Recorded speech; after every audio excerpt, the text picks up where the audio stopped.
Vamos lá. Então, entropia, finalmente, até agora, sempre que eu falei entropia, eu falei assim, olha, o processo é adiabático, não troca calor e não tem atritos internos, por exemplo, que acabariam gerando calor.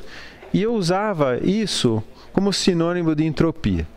Entropia, na verdade, é uma propriedade termodinâmica, como qualquer outra, só que ela tem uma importância muito, muito grande, porque ela deriva diretamente da segunda lei da termodinâmica. A gente viu propriedades como, por exemplo, energia interna e entalpia. Essas duas propriedades estão diretamente ligadas à primeira lei. Então, por exemplo, eu tenho um volume de controle, ou seja, um sistema aberto. Como é que eu considero as energias que estão entrando e saindo, né? Lembra, aparece a entalpia na expressão da primeira lei para volume de controle. Quando é a primeira lei para sistema fechado, então aparece a energia interna. Então são propriedades diretamente ligadas à primeira lei, que tem um defeito que eu falei para vocês, que ela não fala nada com relação ao fluxo, ao sentido do fluxo de energia, e principalmente não fala nada com relação à qualidade desse processo, o que é muito importante para uma aplicação de engenharia. Quem resolve isso é a propriedade entropia. Por isso que eu brinquei que ela é o nosso Messias, ela vem para nos redimir, a entropia. Redimir desse pecado, dessa falta de não analisar, de não ter analisado até agora a qualidade dos processos. Não tem nenhuma variável que permite avaliar a qualidade do processo. Na aula passada, justamente, a gente viu a segunda lei e foi dito para vocês que a segunda lei tem várias formas de formular, tem várias formulações equivalentes, todas elas. Então, eu posso dizer, por exemplo, que o rendimento de Carnot é igual a 1 menos TF sobre TQ, o rendimento do ciclo reversível, que ele é máximo, que ele é o ciclo que tem maior rendimento. E assim vai, tem várias formulações. Nós vamos ver na aula de hoje, na verdade, alguma coisa equivalente, derivado diretamente da segunda lei, mas usando já uma nova propriedade, que nós vamos batizar de entropia. Então eu vou introduzir esse assunto hoje. Como eu disse, é tão importante esse assunto que eu vou fazer em 3 partes. Na aula de hoje, eu vou fazer a definição clássica, ou a abordagem clássica da introdução de entropia num curso de termodinâmica, que é fazer através da desigualdade de Clausius. Ou seja, a gente vai reproduzir o raciocínio do Clausius, que é a abordagem, digamos assim, mais de engenharia. Eu vou falar no fim da aula, por exemplo, que eu não consigo, com essa abordagem, explicar muito fisicamente coisas como o princípio de aumento de entropia no universo. Acaba sendo uma verdade matemática, mas eu não tenho muito significado físico para isso quando eu sigo esse caminho teórico. Por isso, o tópico 2 aqui, as visões mecanicista e estatística da segunda lei. E aí o último tópico é a parte mais aplicada mesmo. Tá bom, segunda lei, eficiência, qualidade da energia, qualidade dos processos. Vamos ver isso então. Vamos ver isso em compressores e turbinas e principalmente como é que o processo pode ser melhorado, por exemplo. Né? Então a gente vai fazer isso aqui. E, obviamente, eu vou procurar cada uma delas ligar a algumas aplicações que eu vou detalhar mais ou menos, dependendo da necessidade. Na aula de hoje, por exemplo, eu vou falar sobre gás natural liquefeito. Na aula 2, como eu vou falar de abordagem estatística, eu vou falar de partículas e tal, então o exemplo que eu escolhi para mostrar para vocês é o problema da reentrada na atmosfera de objetos, né? E o escoamento que se forma em torno desses objetos. Então a gente vai ver isso como exemplo na aula T2, na 7.2, e na 7.3, compressores e turbinas. Então a gente vai ver turbinas a vapor e a gás, já ligando com os tópicos que virão em seguida, que são ciclos a vapor e a gás. Se você considerar só a energia elétrica, não é exagero dizer que 100% da energia elétrica do planeta, aproximadamente 100% da energia elétrica do planeta é gerada por turbina. Porque se você pegar a turbina a vapor, somar com turbina a gás, somar com turbina eólica e somar com turbina hidráulica, sobra o que para gerar eletricidade? Fotovoltaico, que é epsilon, traço, em relação ao global produzido. Então, isso vai ser a aplicação da última aula sobre entropia, a 7.3. Correto? Então, na aula de hoje, a gente vai fazer o caminho, a gente vai reproduzir o raciocínio de Clausius. E vai chegar numa inequação que é também uma manifestação, uma outra forma da segunda lei da termodinâmica. Então, vamos fazer o seguinte. Eu quero trabalhar essa inequação aqui, que o rendimento da reversível é maior do que o rendimento do ciclo irreversível. Então, eu vou partir de um reservatório de alta temperatura, um reservatório de baixa temperatura, com duas máquinas térmicas operando entre esses dois reservatórios. Uma irreversível, a máquina da esquerda, e uma reversível, a máquina da direita. O único detalhe aqui que eu quero atentar é o seguinte: o calor absorvido da fonte quente é o mesmo para as duas máquinas. Então, aqui, se esse reservatório de alta temperatura, por exemplo, é a combustão de um gás, se eu estou queimando 1 kg por segundo de gás para gerar esse calor da fonte quente, para a máquina irreversível, eu estou queimando os mesmos 1 kg por segundo de gás para gerar calor para a máquina reversível. Tá? Aí eu tenho as definições dos rendimentos das duas máquinas. Isso aqui é puramente definição. Definição do rendimento da máquina irreversível é o trabalho exportado dividido pelo calor. Se eu aplicar a primeira lei aqui, eu consigo escrever isso em função unicamente dos calores. Então, é 1 menos o calor rejeitado para a fonte fria, dividido pelo calor da fonte quente, para a máquina irreversível, e a mesma coisa para a máquina reversível. 1 menos o calor da fonte fria, dividido pelo calor da fonte quente. E como é que vai ser o nosso procedimento para provar que isso daqui é verdade? Eu vou fazer o seguinte. Eu vou, por hipótese, supor que não. Vou supor que é o contrário. Hipótese especulativa, digamos. Que o rendimento da irreversível é maior que o rendimento da reversível. E vou ver as consequências que isso tem, tendo feito essa hipótese aqui. Então, vamos lá. Eu parto dessa hipótese de trabalho e escrevo aqui o rendimento da irreversível como sendo 1 menos QF sobre QQ. Esse índice irreversível é para indicar que é o calor rejeitado para a fonte fria pelo ciclo irreversível. Tá? Isso daqui é maior, por hipótese, que o rendimento da reversível, que é igual a 1 menos QF rejeitado para a fonte fria pelo ciclo irreversível, dividido por QQ. Correto? Então, considerando isso, eu tenho duas conclusões importantes, derivadas da nossa hipótese de trabalho.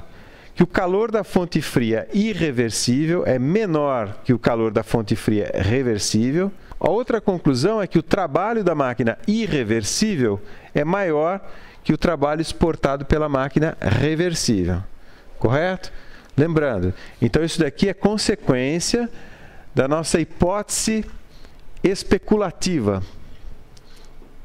Vamos em frente. Então, eu volto lá no ciclo e tenho o seguinte.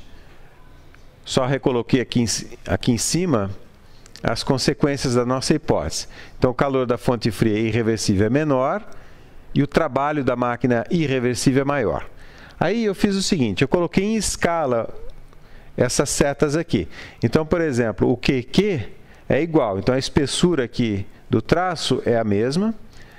O QF da máquina irreversível é menor que o QF da máquina reversível. Essa espessura aqui é menor do que essa espessura aqui. E o trabalho da máquina irreversível é maior do que o trabalho da máquina reversível. Então, essa espessura aqui é maior do que essa outra espessura aqui. Tá? Passo seguinte. Já que a máquina é reversível, a segunda, a máquina da direita, então eu vou inverter a máquina. Era uma máquina térmica, agora eu vou invertê-la, transformá-la numa máquina frigorífica. Se ela é reversível, quando eu faço essa reversão, nada muda. Nenhum dos calores muda e o trabalho também não muda. Passo seguinte, vou analisar a máquina combinada. E é por isso que eu fiz a mudança de escala nas setas ali. Quando eu olho, por exemplo, o trabalho da máquina irreversível, exportado pela máquina irreversível, ele é maior do que o agora trabalho importado pela máquina frigorífica reversível. Portanto, a hora que eu somar os dois, eu vou ter um excedente ali que eu continuo exportando. Tá? Exatamente. A hora que eu somei os dois, eu tenho um excedente, um W líquido, que é o que sobrou do que é produzido na máquina térmica, que é irreversível, menos o que foi consumido pela máquina frigorífica. A outra coisa é o seguinte, os calores ali, absorvido da fonte quente e rejeitado na fonte quente pela máquina reversível, eles são iguais. É a nossa hipótese, né? A gente construiu assim.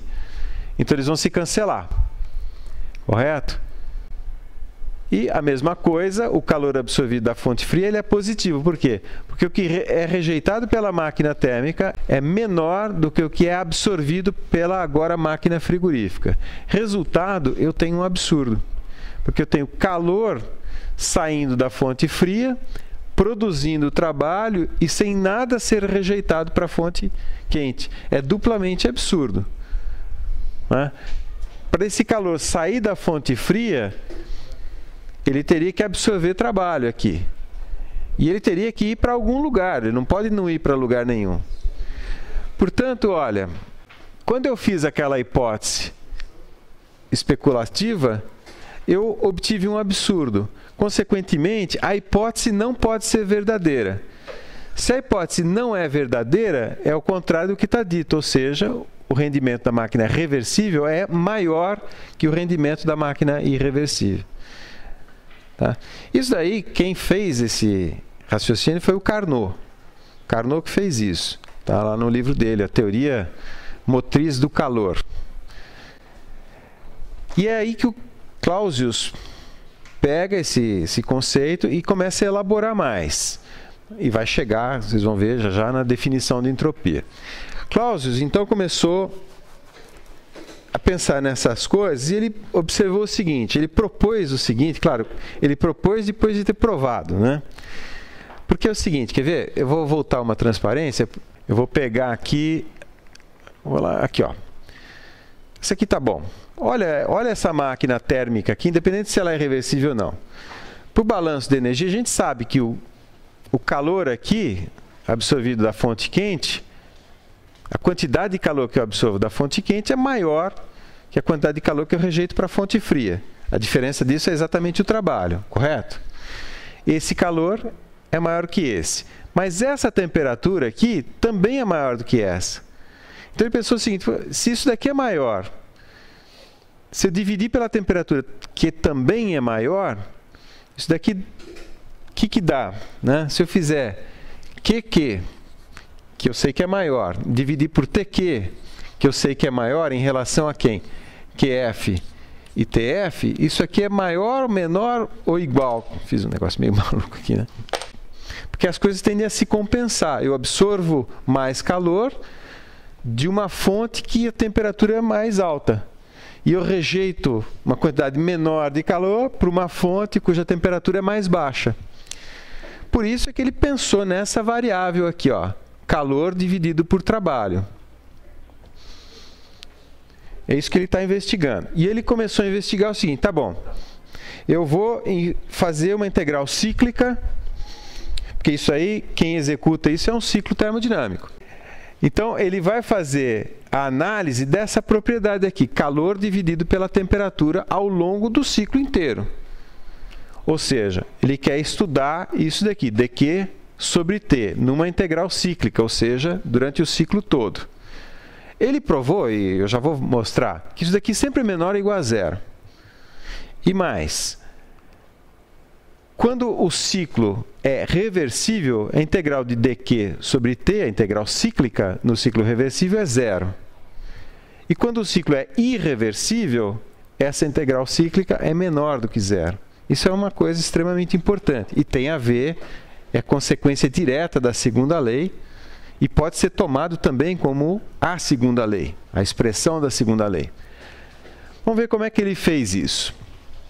De novo, é o mesmo esquemão do Carnot. Eu parto de uma máquina térmica, no caso eu vou considerar ela reversível. E a segunda lei, para mim, o que é? Que o rendimento, que é definido como trabalho líquido dividido pelo calor, é igual a 1 menos TF sobre TQ. Isso daqui, essa igualdade aqui é a segunda lei, e essa igualdade aqui é uma definição. Tá? É como está aqui embaixo. Ó. O rendimento é, por definição, trabalho sobre o calor, e aplicando a primeira lei nessa igualdade, eu tenho, né, que eu estou escrevendo trabalho líquido como sendo o calor da fonte quente menos o calor da fonte fria. Então vai ficar 1 menos QF sobre QQ. Então aqui eu tenho a primeira lei. E aqui em cima dessa igualdade, imagine que tivesse escrito aqui segunda lei, depois eu corrijo na transparência. Então, nessa segunda igualdade, pela segunda lei, eu tenho que isso é 1 menos TF sobre TQ. Tá? Agora analisa esse trecho aqui, ó, 1 menos QF sobre QQ igual 1 menos TF sobre TQ. Cancelo 1, rearranjo os termos e eu tenho isso aqui, ó, QF sobre TF é igual a QQ sobre TQ. Correto? Então, olha, essa igualdade para nós, que vai ser importante, ela é consequência do quê? Da primeira lei, tá em cima aqui, e da segunda lei, simultaneamente. Tá? Vamos em frente. Então, vamos ver como é que isso se dá num ciclo e reversível, porque eu estou fazendo análise agora toda para um ciclo reversível. O ciclo reversível, o que é? Por exemplo, o ciclo de Carnot. Eu pego, então, no diagrama PV, pressão, volume, como é que é o ciclo de Carnot? Só lembrando, uma compressão adiabática sem atrito, que a gente está chamando de isentrópica por enquanto. Então, 1, 2, adiabático sem atrito. 2, 3, absorção de calor a temperatura constante. O calor QQ está sendo absorvido na transformação 2, 3 e a temperatura está constante. Depois, 3, 4, a expansão na turbina, também adiabática sem atrito, ou seja, isentrópica, com produção de trabalho líquido. E, fechando o ciclo, 4, 1, rejeição de calor isotérmica. Tá? Vamos fazer agora o cálculo daquela integral. Então, a integral cíclica daquela grandeza dQ sobre T no ciclo reversível, a gente aprendeu lá em cálculo 2.7, 3.1, não lembro direito, que essa integral cíclica eu posso quebrar em várias partes. Então, essa integral aqui eu vou quebrar numa integral de 1 até 2, depois de 2 até 3, 3 até 4 e voltando de 4 até 1. Tá? Então, vamos lá. Quanto vale a integral de dQ sobre T de 1 até 2? O professor, quando pergunta, é sempre 1, 0. Então, vale 0 aqui. Por que vale 0? Porque é adiabático. Então, o dQ é 0, então isso aqui é 0. Mesma coisa de 3 até 4, porque é adiabático. Então, essas duas aqui eu sei que são nulas. Sobram, então, só as integrais de 2 até 3 e de 4 até 1. E vamos ver quanto é que vale. Essas integrais aqui, elas são o quê? Na transformação 2, 3, é uma transformação isotérmica, portanto, o T é constante. Se o T é constante, como a gente diz aqui em São Carlos, eu posso tirar para fora da integral. Então, fica 1 sobre T, integral de 2 até 3 e dQ, que é o próprio QQ, correto? Que é a quantidade total de calor transferida na transformação 2, 3. Mesma coisa para 4, 1. O T, aqui na transformação 4, 1 é constante, a gente tira da integral, fica integral de 4, 1 dQ, que é o próprio Q, que no caso é o QF. Então, eu tenho como resultado ali que isso daqui é igual a QQ sobre TQ menos QF sobre TF. E a gente viu ali, no slide anterior, que isso daqui são parcelas iguais. E isso deriva diretamente da segunda lei. QF sobre TF é igual a QQ sobre TQ. Portanto, isso daqui vale 0. Correto? Falta agora a gente provar outra parte. A parte da máquina irreversível. Eu vou fazer como sempre. Eu vou colocar uma máquina reversível ao lado de uma irreversível. No caso aqui, vou também pegar que o calor da fonte quente é o mesmo. E vou colocar índices aqui. Calor da fonte fria é irreversível, calor da fonte fria é reversível, W irreversível, W reversível. Tá? E eu sei, já tinha mostrado que pela segunda lei, eu sei que o calor rejeitado pela fonte fria do ciclo reversível é menor que o calor rejeitado para a fonte fria pelo ciclo irreversível. A gente fez uma prova pelo absurdo, né? Mesma coisa, que o trabalho produzido no ciclo reversível é maior que no ciclo irreversível. Isso eu já sei. Portanto, considerando essas coisas todas, nessa integral aqui, integral de dq sobre t, agora no ciclo irreversível, eu vou ter o quê?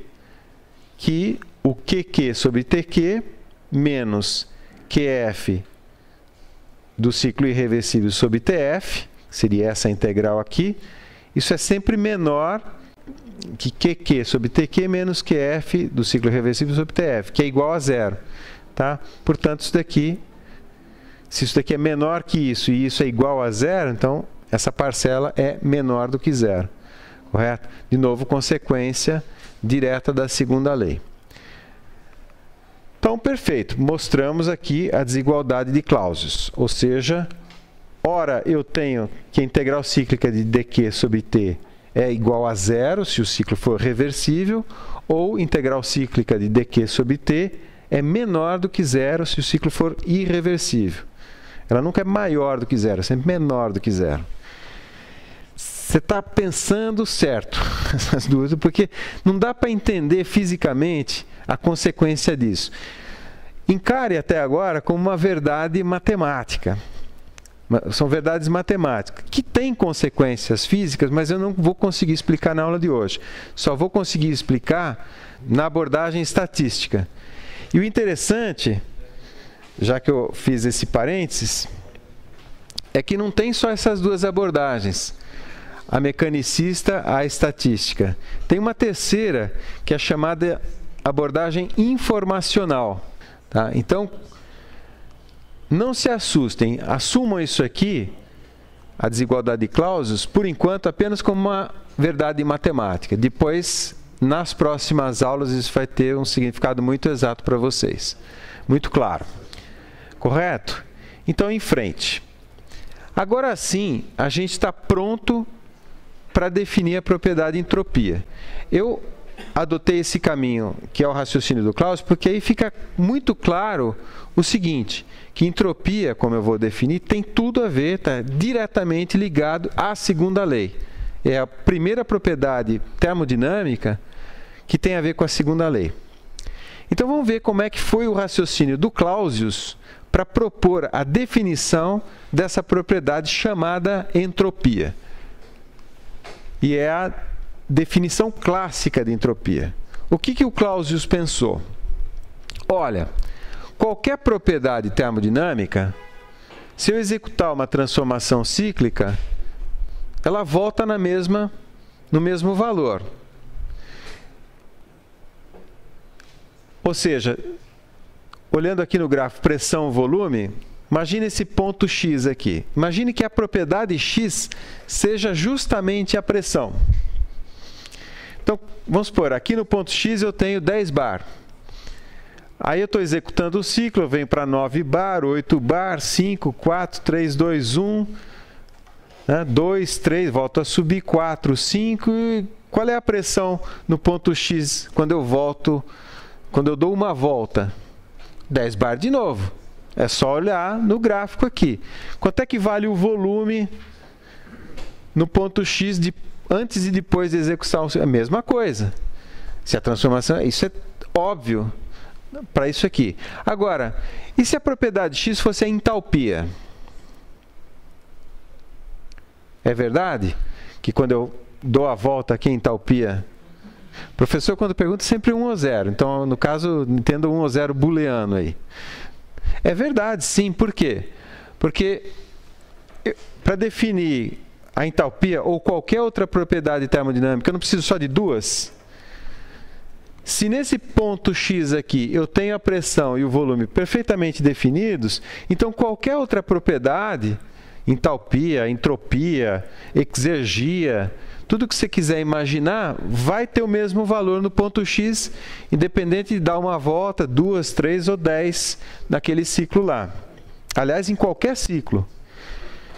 Bom, Carnot então pensou o seguinte: ora, se isso é verdade para qualquer propriedade termodinâmica, se isso é verdade para qualquer propriedade termodinâmica, que verdade? Que a integral cíclica em qualquer trajetória dessa propriedade x é igual a zero.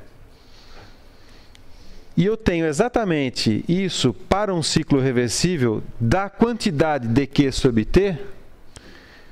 Então, Clausius propôs que dq sobre T seja uma propriedade termodinâmica.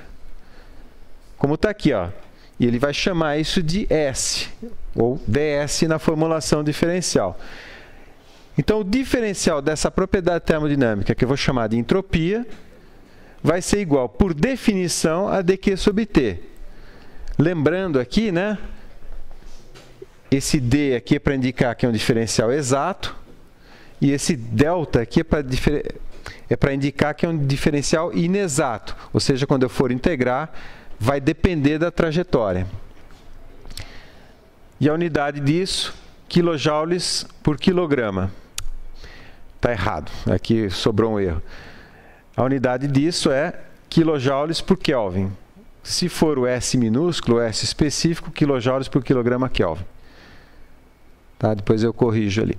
Mas então, integrando, essa é a definição. Integrando, eu tenho que a variação de entropia num estado X de um estado referencial zero até um estado X é igual à integral de 0 até x de dq sobre t sobre uma trajetória reversível.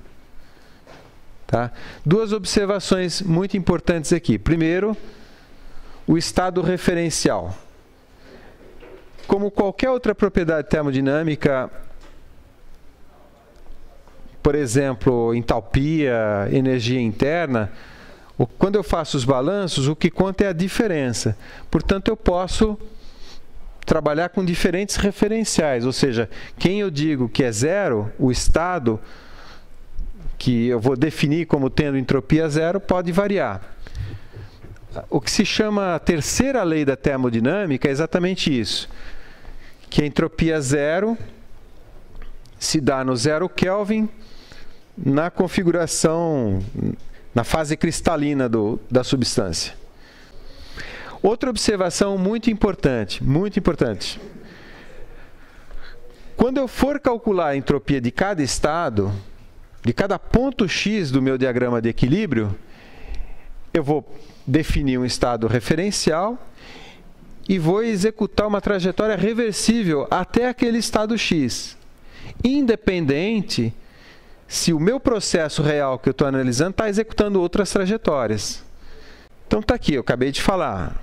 Se a entropia é uma propriedade termodinâmica, eu posso também definir um diagrama de estado na entropia. E é muito usado, é muito útil. Então aqui, por exemplo, é o diagrama de estado do metano, diagrama temperatura-entropia. E eu peguei o metano porque justamente eu vou mostrar o exemplo do gás liquefeito já para vocês. Eu só queria destacar nessa figura, obviamente, né, as linhas de líquido saturado e vapor saturado. O estado referencial, tá vendo? Essa escala em preto aqui é entropia, em joules por quilograma Kelvin. Tá vendo o zero aqui, ó?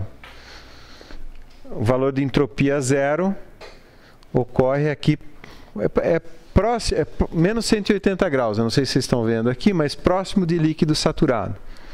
É uma outra referência, diferente da terceira lei da termodinâmica. Isso é só uma curiosidade. Outra coisa importante, as isopropriedades, as linhas de isopressão, isoentalpia e isovolume. As linhas de isopressão, está aqui, ó, elas estão em vermelho, vocês estão vendo em preto porque esse projetor está meio daltônico, né? Então as linhas de pressão constante Estou indicando aqui para vocês. As linhas de volume específico constante, essa verdinha aqui, depois sobe um pouco mais inclinada que as linhas de pressão constante. E uma outra bastante importante são as linhas de entalpia constante, que são as linhas azuis aqui. Elas são praticamente horizontais aqui para vapor superaquecido, mas elas são fortemente inclinadas na região de mudança de fase. Isso daqui depois eu já vou mostrar um exemplo sobre isso. Acho que é agora. Queria mostrar um exemplo para vocês de uso desse diagrama. Eu já mostrei para vocês o processo de pré-tratamento de biomassa. Isso daqui é o primeiro estudo de caso que eu vou mostrar para vocês, é aquele projeto lá em Alagoas, para fazer etanol celulósico. Então aqui, por exemplo, é cevada, aqui é palha de cevada antes do pré-tratamento e depois do pré-tratamento. A canola, aveia e trigo. Lá em Crescentino, por exemplo, usa palha de trigo, bastante. E aqui depois do pré-tratamento hidrotérmico e feita a explosão, a descompressão explosiva. Esse processo de descompressão explosiva é executado aqui nessa válvula 3-4. O processo é o 3-4. Então vamos olhar como é que é esse processo. Vou fazer um volume de controle em torno daquele dispositivo e vou escrever a primeira lei. Então está lá, Q, calor absorvido, menos W, o trabalho exportado, é igual a vazão mássica na saída, vezes o teor energético daquela vazão mássica. Eu vou desprezar, obviamente, depois aqui as componentes gravitacional e cinética macroscópica. Então, isso menos a vazão mássica na entrada, vezes o teor energético da vazão mássica na entrada. Algumas considerações. Em primeiro lugar, o calor absorvido eu vou desprezar. Por quê? Porque esse processo é muito rápido, o calor é um processo lento e, eventualmente, eu poderia isolar termicamente mesmo. Quer dizer, não tenho calor sendo absorvido lá. O trabalho exportado eu também vou considerar nulo. Esse é nulo, porque eu não tenho nenhuma turbina, não tenho nada tirando o trabalho daquele volume de controle. Eventualmente, eu teria atritos internos ali que poderiam ser descontados na forma de trabalho, removidos como se fosse trabalho. Porque trabalho é sempre força vezes deslocamento, ou, se for uma potência, força vezes velocidade, né? Então, é o atrito, por exemplo, do fluido com a parede ali da tubulação. Isso produz uma força que, vezes a velocidade, dá uma potência, tá? Mas também vou desprezar isso daí, porque é muito pequeno em relação às outras parcelas. Vou desprezar a componente gravitacional. E as velocidades, eu posso desprezar pelo seguinte, eu vou fazer uma conta de joelho com vocês. Imagina o seguinte, essa velocidade aqui, V4. Vou pegar a V3, que é um pouco menor que V4, é mais fácil. V3, líquido comprimido ou líquido saturado, mas líquido. Então, ele está, a ordem de grandeza dessa velocidade é 1 metro por segundo. Quando eu falo 1 metro, pode ser 7 metros, é a ordem de grandeza, 10 elevado a 0. Tá, então eu tenho aqui 1 ao quadrado. 1 ao quadrado, metro por segundo, é 1. Quanto vale, não sei se vocês já estão acostumados com a ordem de grandeza, a entalpia aqui? São milhares. Eu vou voltar aqui no diagrama. Eu tenho uma entalpia que é de 400 kJ. Ou seja, eu estou desprezando aqui 1 em 400. Tá? Por isso que a gente pode, em alguns casos, desprezar a velocidade. Bom, feito isso, e considerando o balanço de massa, ou seja, que a massa que entra é igual a massa que sai, eu tenho que o quê? H4 é igual a H3, ou seja, a expansão isentálpica. E esse, de fato, é a forma de modelar esse tipo de expansão. No diagrama TS, no caso do metano, não é metano ali, eu só estou mostrando, né? No diagrama TS, eu estaria mais ou menos aqui nessa região de líquido comprimido, faço uma expansão isentálpica, então eu venho parar aqui no estado 4. E eu vou parar onde? A entalpia é igual a entalpia de 3, mas a pressão ali é a pressão atmosférica, então eu tenho 1 bar ali em cima. Tá vendo? Eu só mostrei isso no diagrama do metano, no caso ali é a água, mas é muito parecido. Tá? E quando eu fiz a comparação, nesse 400 aqui se referia ao metano, obviamente. Mas as ordens de grandeza são essas mesmo. Tá claro? Bom, aí o outro exemplo que eu queria mostrar para vocês é justamente a história do gás natural liquefeito. E como eu disse, isso é uma revolução. Eu não sei se... Deixa eu ver se eu estou com a internet aqui. Eu posso até mostrar para vocês onde é que essas coisas estão. É que eu cheguei mais cedo, mandei instalar o Google Earth aqui para a gente poder ver. O que está acontecendo é o seguinte. Foi descoberto uma reserva gigantesca no Catar. Opa! O Catar é aqui, ó. O Catar é essa berruguinha aqui. Aqui é o Irã. Aqui é a Arábia Saudita, o Emirados, Kuwait, o Iraque aqui. Entre essa região aqui, ó, entre o Catar e o Irã, é o maior reservatório de gás natural do mundo. Aqui existe um tratado entre o Catar e o Irã. As águas territoriais do Catar e do Irã são, eu não sei exatamente onde passa a linha aqui, eu estou pondo o mouse mais ou menos, mas praticamente 2/3 desse reservatório de gás é do Catar. Tá? Os iranianos ficaram loucos da vida. E essa produção que eu vou mostrar para vocês está mais ou menos nessa região que está o mouse aqui. Tá? Então, naquele biquinho ali do Catar, depois vocês explorem com o Google, tem essas unidades de produção. No mar se usa o navio tanqueiro, mas se usa uma FPSO. Uma plataforma FPSO, na verdade, é um navio, é gigantesco. Até pouco tempo atrás tinha um atracado. O último que a Petrobras comissionou estava atracado lá no Rio. É gigantesco. Isso aqui já é grande pra caramba, isso aqui é maior ainda. Mas então tudo isso aqui é uma usina de processamento de gás. Aqui você tem um flare. Esse flare é para você queimar. Às vezes você tem voláteis, materiais ou gases que não te interessam. Pode ser até metano, que se você não embarcar esse metano, tiver o que fazer com ele, você não vai jogar ele para a atmosfera por 2 motivos. Primeiro, que ele pode explodir. Segundo, que o efeito estufa do metano é 200 vezes pior que o efeito estufa do CO2. Em frente. Como é termodinamicamente essa instalação? Repara, tudo isso daqui está acontecendo no navio, na FPSO. O gás é produzido na plataforma. Isso daqui, então, é a FPSO, que vai fazer inicialmente um tratamento e uma purificação. Você tem um monte de coisa que sai junto com o gás natural que ou realmente é impureza, você não quer.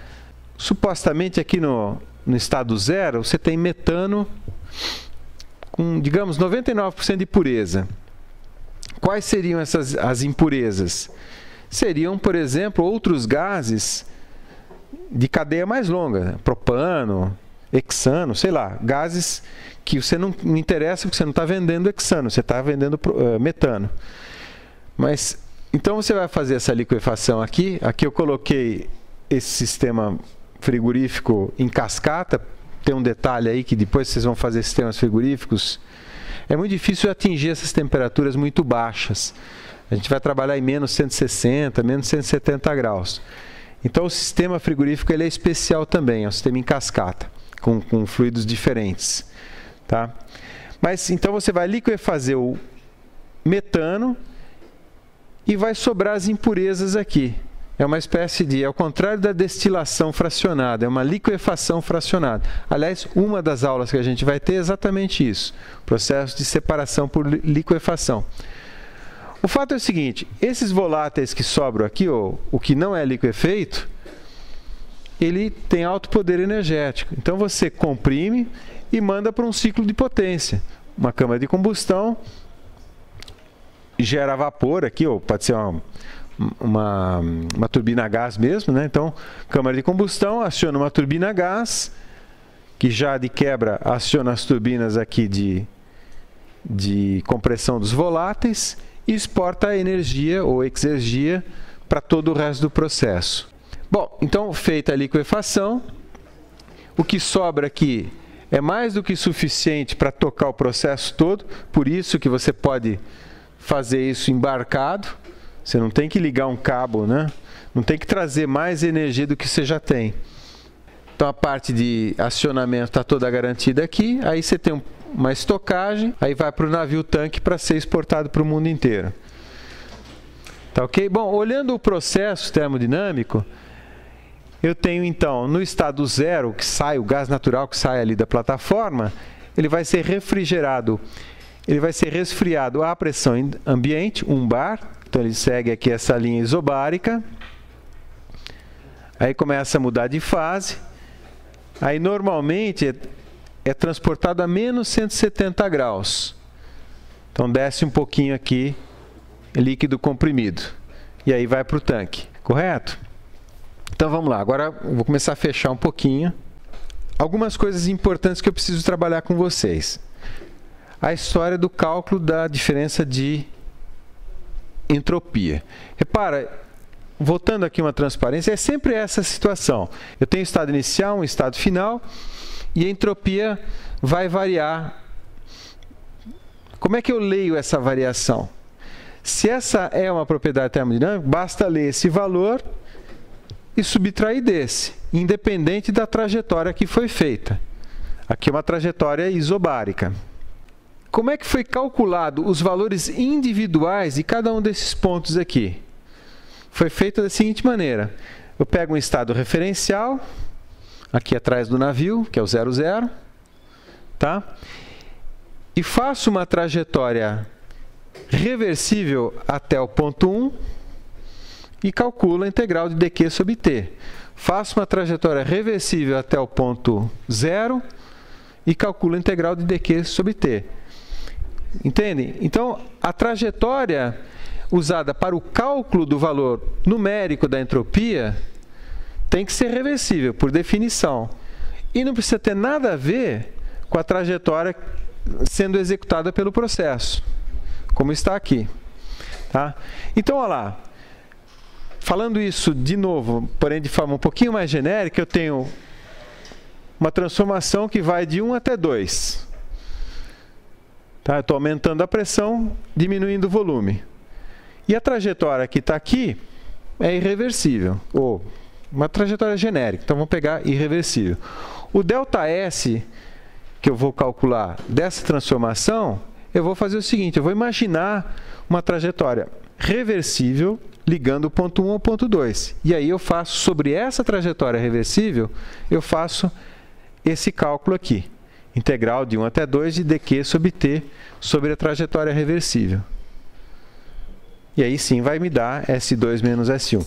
E isso daqui, olha, isso aqui que é a parte importante aqui. Isso daqui é diferente dessa mesma integral, porém executada sobre a trajetória irreversível, ou a trajetória do processo. Bom, e por que é diferente? Ou, em outras palavras, quais são fontes de irreversibilidade? Eu preciso conhecer. Então, por exemplo, transferência de calor com ΔT finito. Já mostrei para vocês. Os atritos internos, etc, etc. Reação química. Na aula que vem, não, na outra aula, eu vou mostrar, por exemplo, escoamento compressível com onda de choque. Né? Você passa de Mach para Mach maior do que 1 ou para menor do que 1, mas na passagem você pode ter uma onda de choque. Nessa onda de choque, fazendo uma analogia, é como se fosse um pilar que flambou. Né? Sabe, flambagem? Equivalente. Né? Então ali você, diferentemente do pilar, você tem geração de entropia. Então existem várias fontes de irreversibilidade. E nenhuma delas pode estar presente quando eu vou calcular a entropia. Para nós, esse problema é totalmente transparente, porque isso aqui é a teoria. Porque para nós, a gente só vai usar isso aqui. A gente vai na tabela, olha S2, olha S1 e faz a conta. Tá? E como é que fica a desigualdade de Clausius? Só que agora eu vou fazer o seguinte, ó, eu vou pegar, voltando aqui, vou pegar a trajetória fechada, a desigualdade de Clausius é para uma trajetória fechada, só que com um detalhe interessante. Parte da trajetória é irreversível. Eu vou pegar exatamente esse processo. De 1 até 2 pela irreversível, depois eu volto de 2 até 1 pela reversível. Então vamos lá. A integral de Clausius, tá vendo? De 1 até 2 pela trajetória irreversível, mais de 2 até 1, voltando, né, do estado 2 até o estado 1, pela trajetória reversível. Eu sei que pela desigualdade de Clausius isso é menor ou igual a zero. Na verdade é menor do que zero, porque por isso daqui, se a trajetória toda fosse irreversível, eu sei que seria igual a zero. Por causa dessa trajetória irreversível, eu sei que isso vai ser estritamente menor do que zero. Mas tudo bem, vamos ser condescendentes. Essa daqui, ó, essa integral aqui, sobre a trajetória reversível, isso é, por definição, a variação de entropia. Correto? Não tem o que ter dúvida aí, é só uma definição. Então, isso daqui eu vou definir como sendo S1 menos S2. Portanto, separando aqui, eu sei o quê? Que S2 menos S1 é maior ou igual à integral de dq sobre t sobre a trajetória irreversível. E aí vai aparecer um negócio importante, que é a história do princípio de aumento da entropia do universo. Para fazer isso aqui ficar igual, o que eu teria que fazer? Eu teria que adicionar um termo. Porque se eu sei que isso daqui, essa parcela da esquerda é maior que a parcela da direita, maior ou igual, para tornar isso igual, tem que somar alguma coisa positiva aqui. Tá lá. Então, eu vou somar esse SG, e é o princípio de geração de entropia. Ou seja, quando eu executo uma trajetória irreversível, eu tenho geração de entropia, para poder fechar o inventário de entropia. E esse negócio aqui é o que eu estou falando. Por enquanto, é só uma verdade matemática. Eu não consigo ainda explicar fisicamente o que é para vocês. Na verdade, é o aumento da desordem. Como eu não defini o que é desordem ou o que é ordem, então fica elas por elas. Mas, adicionando essa parcela de geração de entropia, aí eu fecho o balanço, mas isso daqui é externo. É um negócio que não tem muito explicação por enquanto. Mas mostra o seguinte, que eu posso ter variação de entropia, é que às vezes você pode pensar assim, a entropia do universo sempre aumenta, mas não é possível diminuir a entropia? Claro, só que, por exemplo, se eu resfriar esse objeto aqui, a entropia dele diminui, correto? Só que essa diminuição de entropia ela vai acontecer às custas do aumento da entropia de outro objeto ou do ambiente todo. E o que essa equação está dizendo é o seguinte, se eu diminuir a entropia desse objeto de uma unidade, eu vou aumentar a entropia do ambiente em 2 unidades, porque o balanço não fecha. Ou seja, eu tenho geração de um excedente de entropia, que eu já vou mostrar para vocês. Então, imagina que eu quisesse diminuir a entropia dessa sala. Aliás, parênteses, uma outra maneira de diminuir a entropia é exportando massa. Se eu tirar a pilha desse objeto, eu diminuo a entropia, mas é porque eu diminui a massa dele. Então, a entropia pode ser diminuída, mas sempre às custas de alguém. E quando você fecha o balanço, quando você faz o balanço no universo, essa soma dá sempre positiva, ou seja, sempre aumenta a entropia do universo. Mas vamos lá. Vamos supor que eu tenho o nosso sistema aqui, que é a sala, por exemplo. Digamos, está a 25 graus aqui, hoje cedo eu cheguei e estava 18 lá fora. Então, 25 aqui dentro, 18 lá fora, vai se estabelecer um fluxo de calor de dentro para fora. Correto? E esse calor, vamos chamar de Q. A temperatura aqui do sistema é a minha temperatura da fonte quente, digamos, e a temperatura da vizinhança é a temperatura da fonte fria. Ou, como está indicado aqui, Tsist e Tvis. Correto? Vamos ver agora o fluxo de entropia. Eu vou só fazer aquela conta. Calor dividido pelo trabalho. O calor é sempre o mesmo, não é? O calor que está sendo transferido é Q. Então, a entropia aqui dentro é Q dividido pela temperatura da sala, a temperatura do sistema. E a entropia, o fluxo de entropia, digamos assim, lá fora é Q, o mesmo Q, dividido pela temperatura da vizinhança. Porém, essa temperatura aqui é menor do que essa temperatura aqui. Tá? Aqui é 18 graus, digamos que aqui é 25, 26 graus. Então, o denominador desse lado esquerdo aqui é maior. O numerador é o mesmo, o denominador é maior. Então a entropia aqui é menor. Consequentemente, aqui, pelo mesmo raciocínio, a entropia é maior. Então houve um aumento da entropia para o mesmo fluxo de calor que. Ou seja, houve geração de entropia.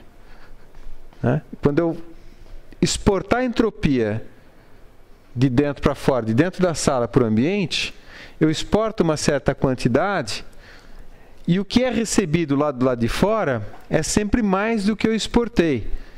Por quê? Porque havia uma diferença de temperatura finita entre a parte interna e a parte externa, correto? Então, moral da história, e já terminando, né? Quando eu tenho diferenças finitas de temperatura, eu tenho geração de entropia, portanto, irreversibilidade.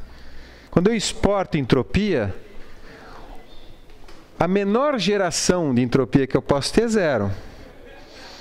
Se tudo isso for reversível, se o ΔT for diferencial.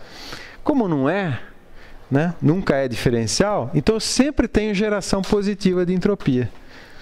Portanto, sempre eu tenho irreversibilidade. O que significa fisicamente dizer que o universo, a entropia do universo está aumentando? Por enquanto, nada, eu não dei os elementos. Eu vou falar isso na aula que vem. Eu só consigo elaborar isso, de fato, mostrando para vocês as versões mecanicistas e estatísticas, uma em confronto com a outra, e mostrando que são equivalentes. Então, na próxima aula, eu vou definir essas coisas. O que é ordem?